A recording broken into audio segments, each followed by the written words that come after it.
Tutur Tinular, sebuah sandiwara radio serial, produksi Sanggar Cerita dan Teater Sanggar Prativi.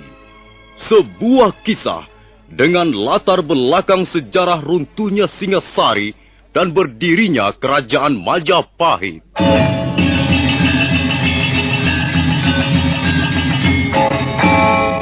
Kali ini mempersembahkan episode ke-10 dengan judul Pemberontakan Rangga Lawe.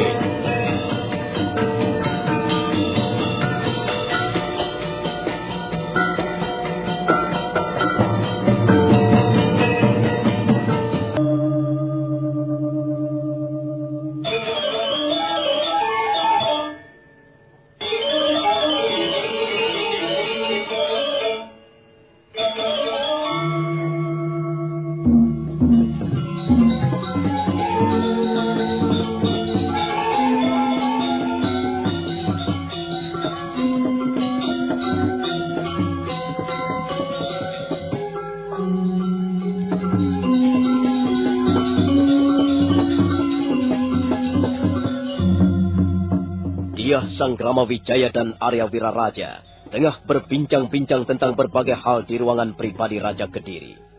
Arya Wiraraja memberikan nasihat agar dia Sang Gramawijaya tidak melupakan jasa-jasa setiap orang yang telah membantunya dalam peperangan.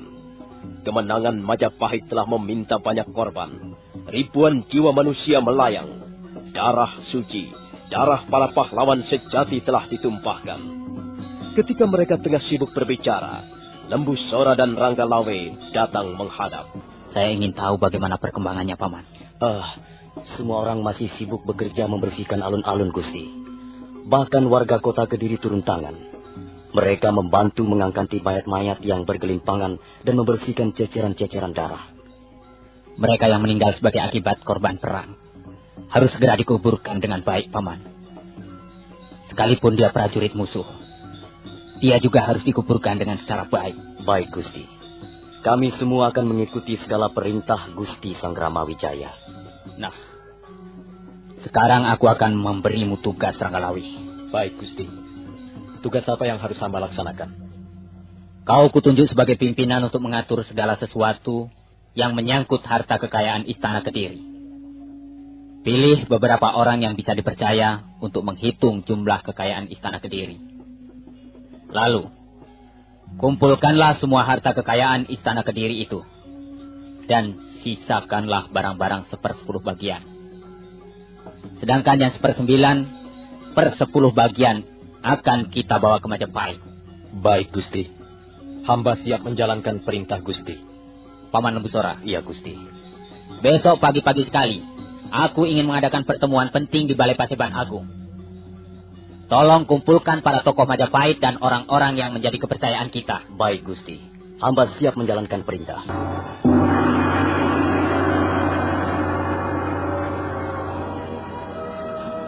Terima kasih.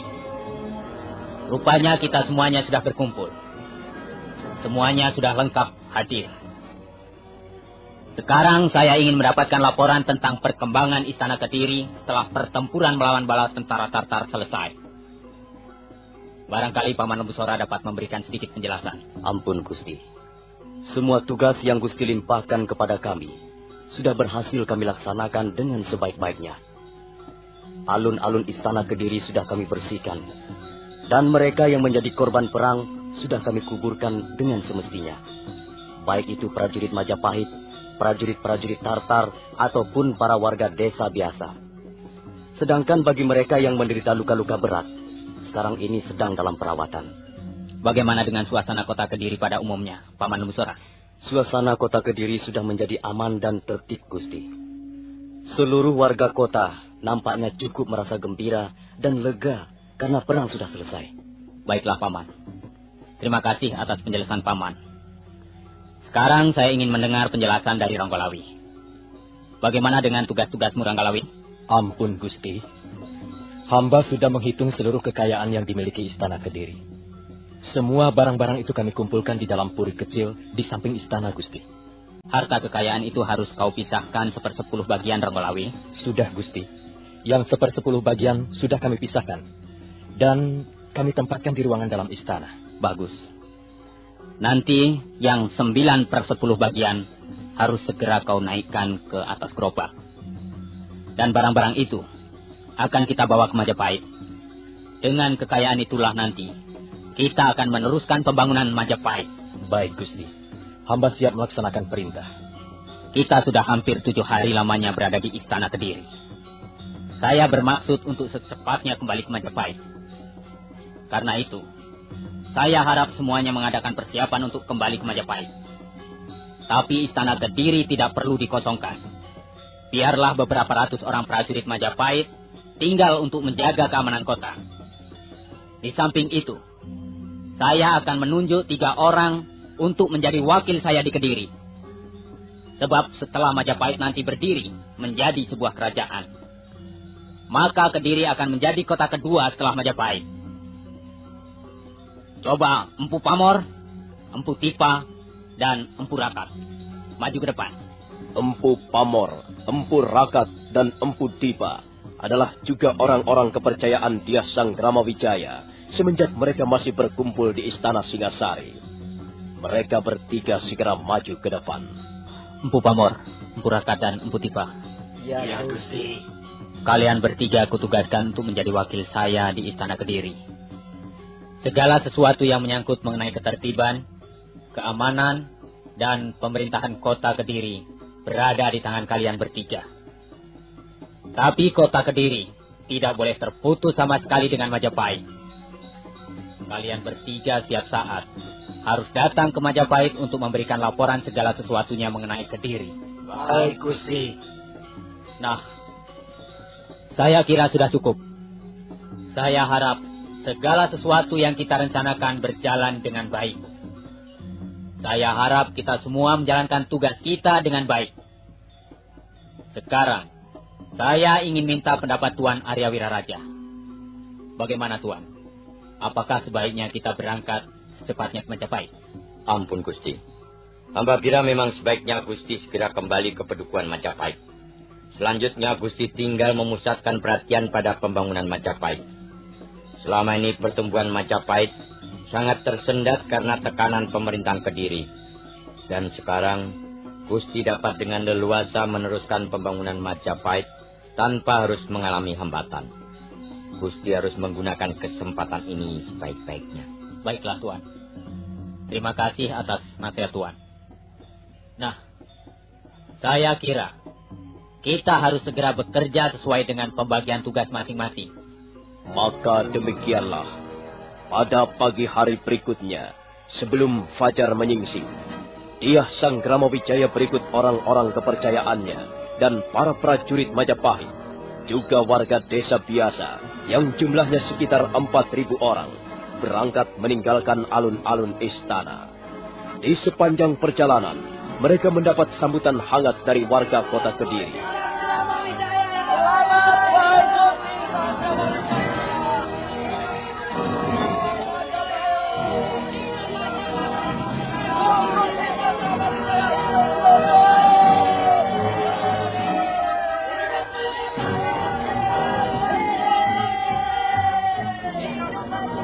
Rombongan Dyah Sanggramawijaya berjalan bagaikan semut beriring, menyusuri lembah dan daerah yang berbukit-bukit. Tak lama kemudian, mereka sudah tiba di pinggiran Sungai Brantas. Mereka terus berjalan tanpa mengenal lelah. Dan setelah 2 hari dalam perjalanan, mereka pun mulai memasuki Padukuhan Majapahit. Sudah beberapa hari lamanya kita beristirahat setelah tiba di Padukuhan Majapahit.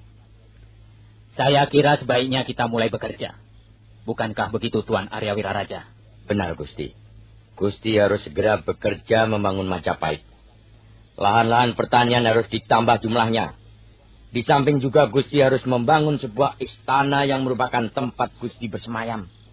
Dan jangan lupa membangun jalan-jalan penting yang menghubungkan Majapahit dengan daerah-daerah lain. Benar, Tuan Arya Wiraraja. Di samping itu saya juga bermaksud membangun sebuah alun-alun dengan ringin kembar. Saya sangat mengharapkan agar semua pihak terlibat di dalam usaha pembangunan ini.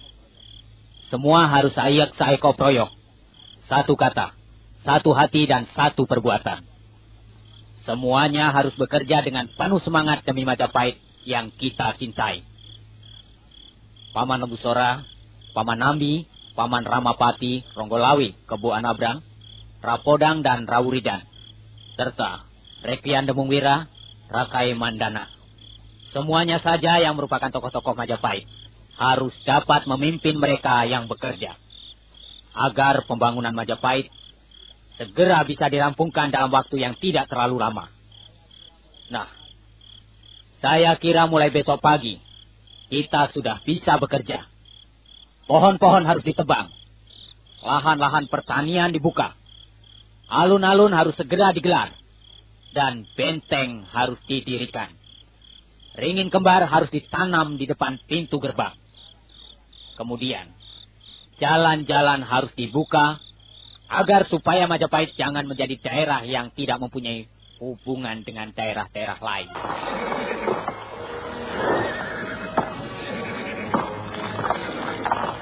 Maka demikianlah pembangunan pedukuhan Majapahit dimulai. Semua orang bekerja dengan penuh semangat, dengan pengabdian tanpa pamrih. Dalam waktu yang tidak terlalu lama, alun-alun Majapahit sudah dapat digelar.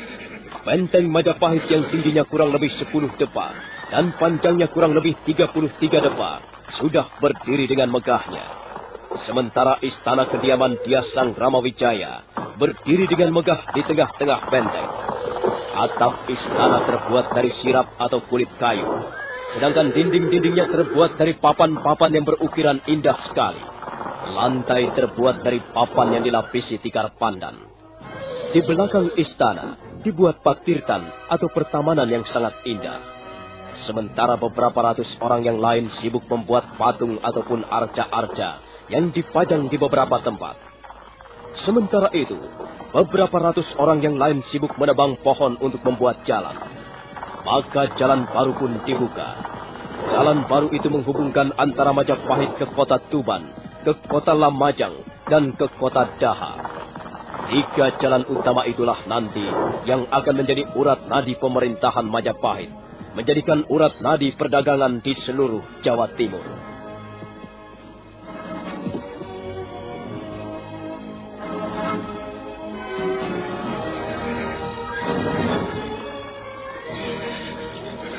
Maka demikianlah, dalam beberapa bulan saja, Majapahit sudah merupakan suatu daerah baru yang sangat berpengaruh bagi daerah-daerah yang lain.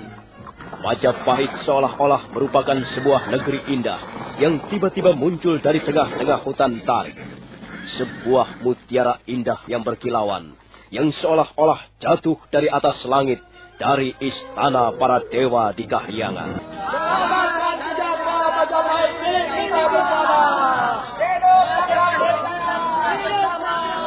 Selamat wahai Gusti Sanggramawijaya.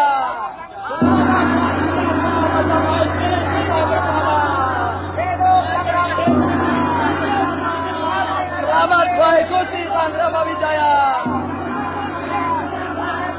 Sejahtera Majapahit kita bersama. Hari ini kita kembali berkumpul bersama di ruangan Pendopo Agung Istana Mojopahit.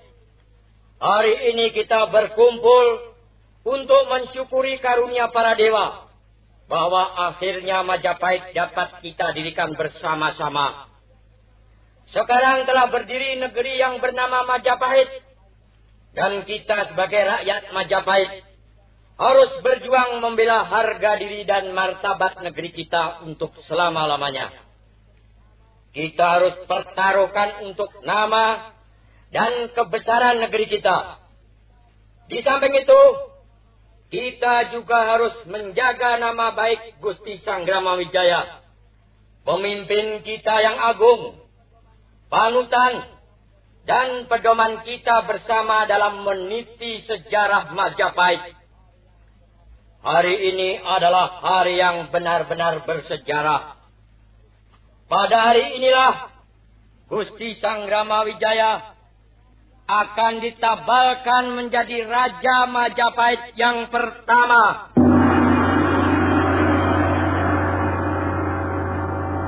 Memang benar, Hari itu adalah hari yang sangat bersejarah.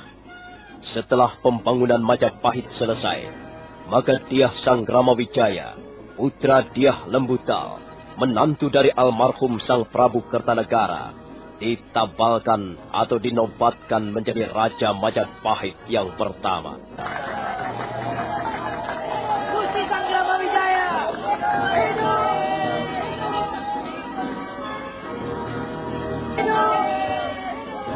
Seperti yang telah dikatakan di dalam prasasti, Dyah Sanggramawijaya ditabalkan menjadi Raja Majapahit yang pertama pada tanggal 15 bulan Kartika, tahun Sakarasa Rupa Dwi Sitangsu, atau tahun 1294. Dan begitu ditabalkan menjadi Raja Majapahit yang pertama, Dyah Sanggramawijaya mengambil abhiseka atau gelar Sang Prabu Kertarajasa Jayawardhana.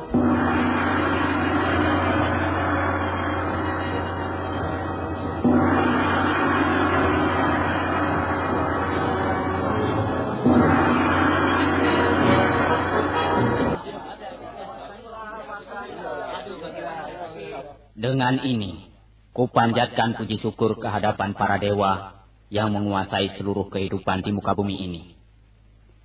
Tanpa izin dari Sang Hyang Widi, tanpa karunia dari para dewa, Majapahit tidak mungkin bisa berdiri.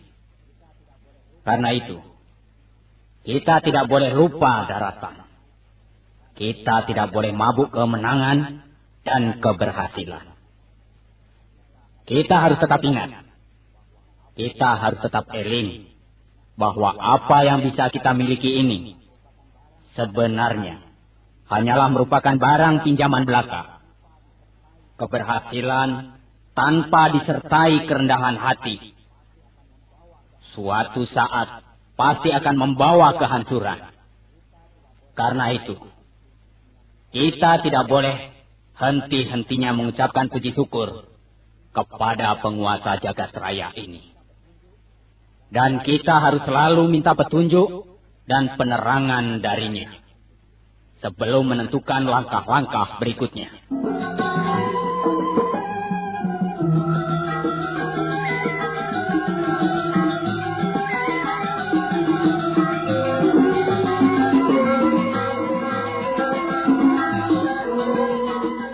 Begitulah seperti apa yang telah dikatakan oleh sejarah. Akhirnya, setelah dengan susah payah, Majapahit dapat berdiri.